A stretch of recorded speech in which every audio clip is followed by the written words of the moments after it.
nó lọt cái này nó cắt tầm cho nó mà giờ cháu trong đi để xếp cua đó con chuyện ngon đó đó cháu tới một trái tàu ta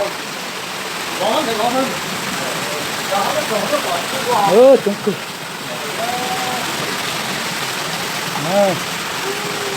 cho nó mà mông kịch cơ nữa cá hồi nó cho nó nào nó để những chia xin nào cháu vào ta tới sẽ là lo to mà giờ cá từng cho nó mà giờ cá hồi đặc sản đấy cá sắp tới nó đỡ cho nó này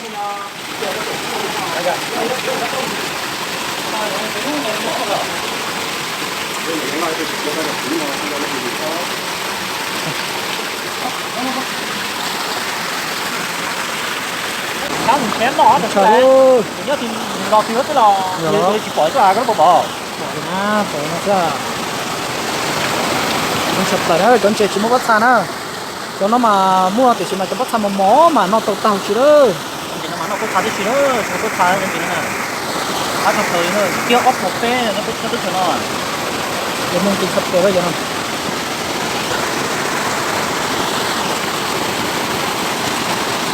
bên trên nó mà cu dù như thế này vì cái này nó đền chia xứ cho hôn nó mà giờ cá hồi nó này mà muốn chỉ trong cái sấy cua thì chỉ cho sấy cua đó cá thịt đây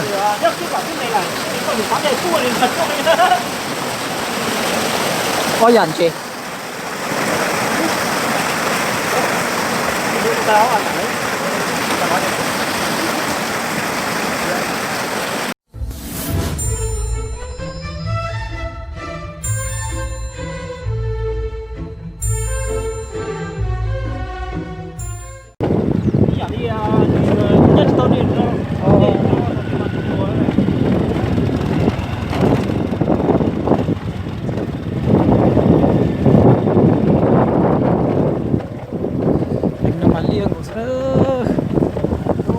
sụt trong đó đấy.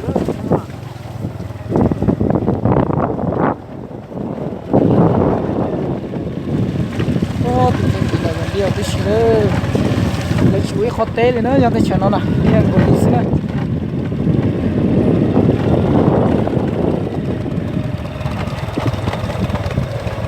cái lọ bé lọ cái mà lệ cơ ngồi đi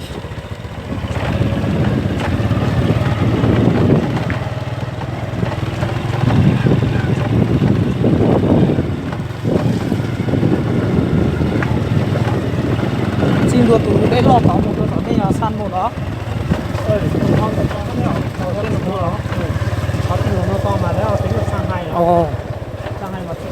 nó nữa nó tìm mà nhà săn hai nữa Olivia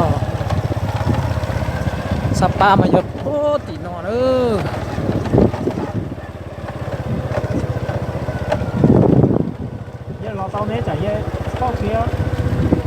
tàu ở London rồi London về nó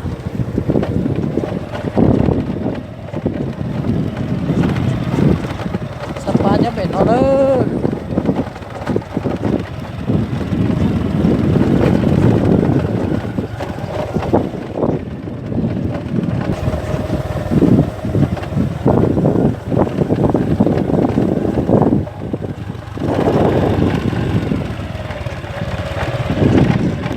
ok mà nó chưa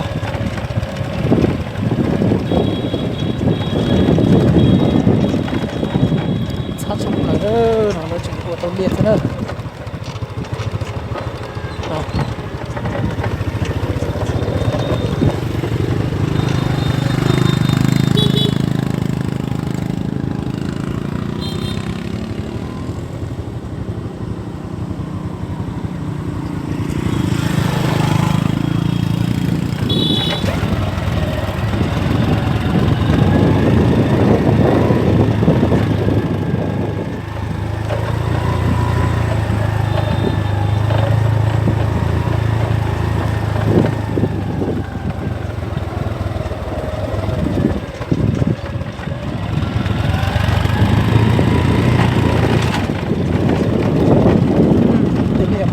lia rồi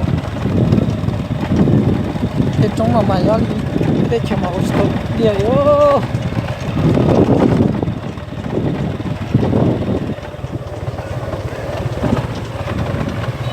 giờ này xe đi chè mà mới có tao xe biết rõ là tao nó nhà xe đi chè tôi là có xe tí xe chỉ mà những một cho tao nó chế bây giờ cho một chế mà bây giờ một cái là nó bây giờ lấy nó không nó tao vô cho ba cho chiên nó là tiếp tục là co chờ lấy cho tổ chế nhá tí lấy xong nữa tí xong rồi cái lọ cho bé lọ đó ôi số là cái cổ trên nào giờ lia thế này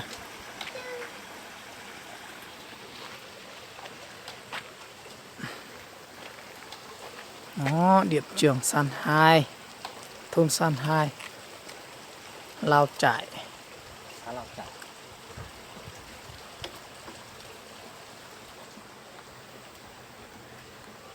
tí tên nào có một phát kỹตัวnày tê cái nọตัวเกินมาlấy nhiệt tàu tí sọ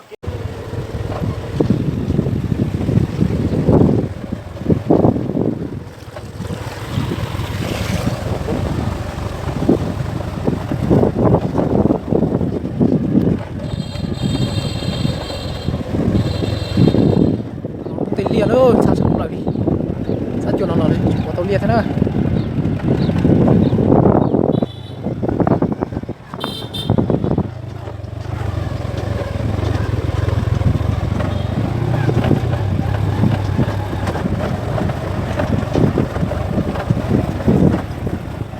cho nên người ta lấy tôi tờ tránh con tờ tên nào ra thay đua nữa ô thay đua còn còn nữa là tôi rồi dạ rồi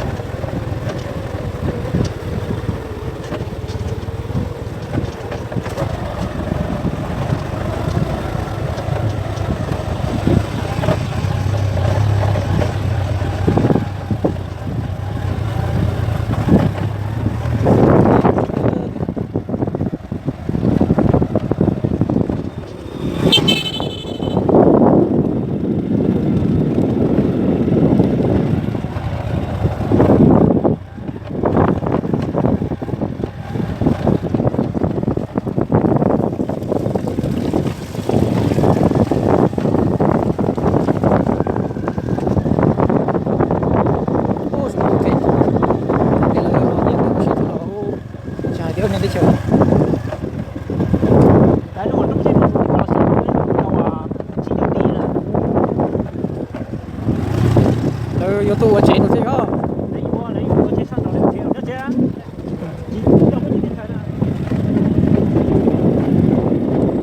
nó bé mà lia sơ sao một nó tay lia sơ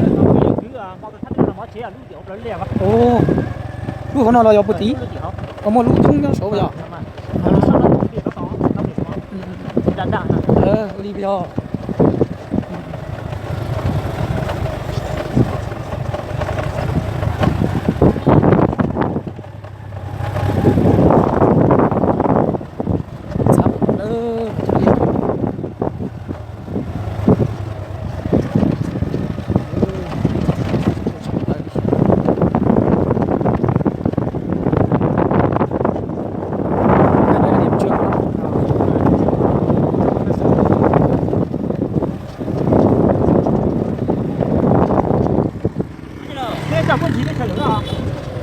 ô dục cái mà lấy chỉ lấy ô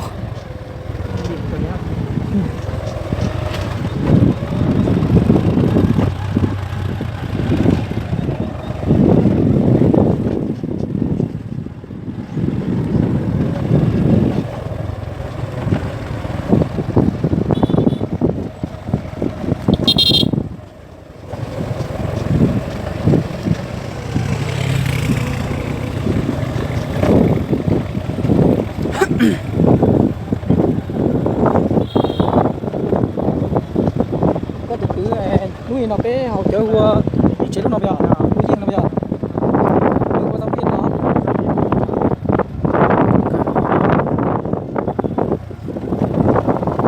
có khó ai yêu chơi này bây giờ chơi nó nè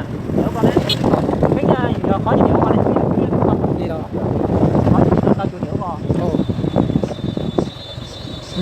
chỉ những cái tàu đá này mà nó nữa lấy Đấy cho bàn chè dùng chón chè cho nó đó. lấy cho bàn chè và dùng chén chè chỉ mua phát xà nữa Sai to mà.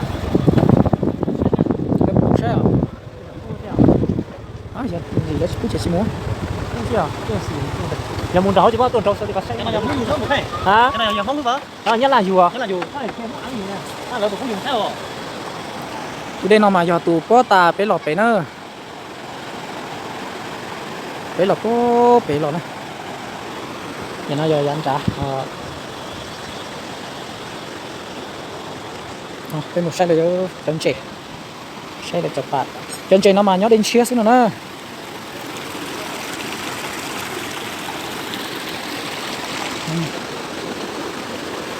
chỉ còn chè đi á chè nhá hổ bây giờ wow chúng sập tới nữa còn nữa chúng thì kia nữa lọt cười nữa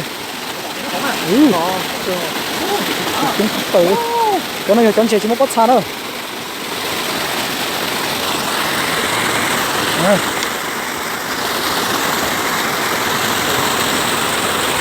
chúng thì kia nữa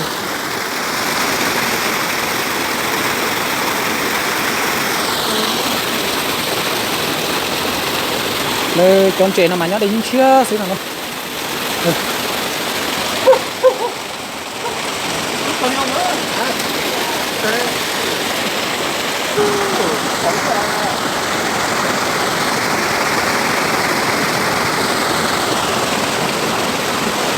bây giờ những cái phòng khó lấy cúc trắng nè, các mà.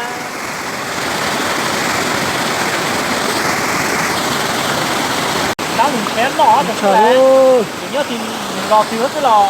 Rồi chỉ bỏ cho à cái nó bỏ. phải nó sẽ cũng sập lại đó con trẻ chỉ một bát xa nữa cho nó mà mua thì chỉ mà cho bát xa một mỏ mà nó tàu tàu chỉ đó Thì nó mà nó có xài đi nữa, nó có xài nên thì nó này. À cái tới nữa, cái kia ốp một phe nó có cho nó. để mình chỉ sập rồi đó giờ nó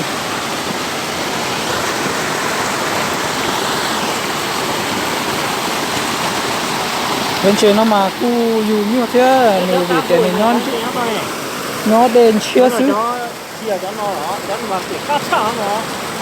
cho hôn nó mà giờ cá hồi nó này mà muốn chỉ trong cái sấy cua thì chỉ giờ sấy cua đó cắt thịt đề đây Trước khi cả cái này là có những quán chạy cua thì thật cho có dàn chè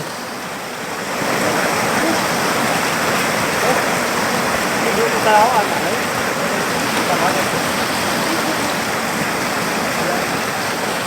Nó lỏng nó đi, nó cắt tầm.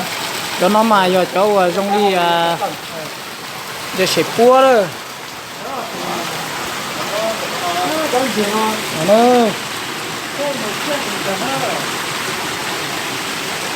nó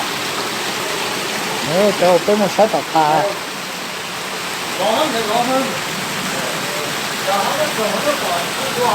chung cư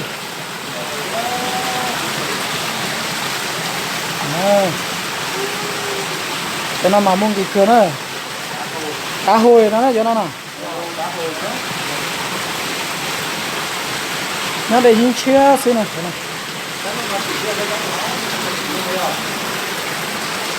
họ cho vào ta sẽ là lo to mà giờ cá từng cho nó mà giờ cá hồi đặc sản này cá sập tờ nó nữa cho nó này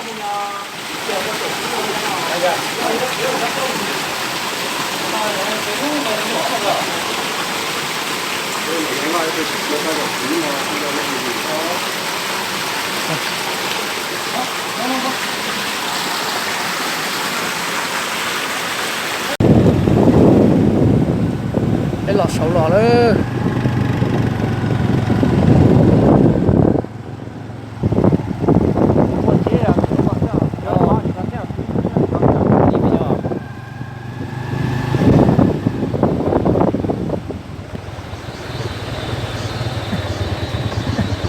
nó trơn đạn rồi hả? Dạ, đánh đảo. Để bây giờ xỉa đâu tên này nên gì đó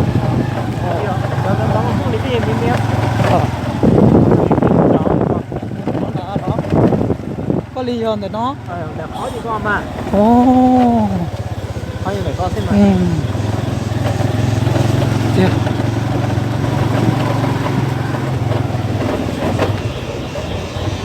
Nhà đi Bây mà giờ thô lắm. taxi nó tham giải nhau. Chết thó à? Thon để sang nó nhau như cứ ấu rồi. Ly lò. Ôi dồi, chết thó nó kia nó xa. Sao đây?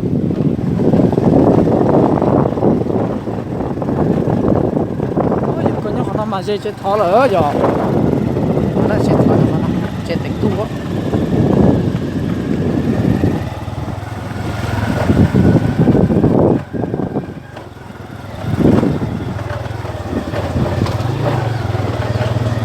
Ta mà bé một con nó bé nữa cho ta làm sao chết cũng đã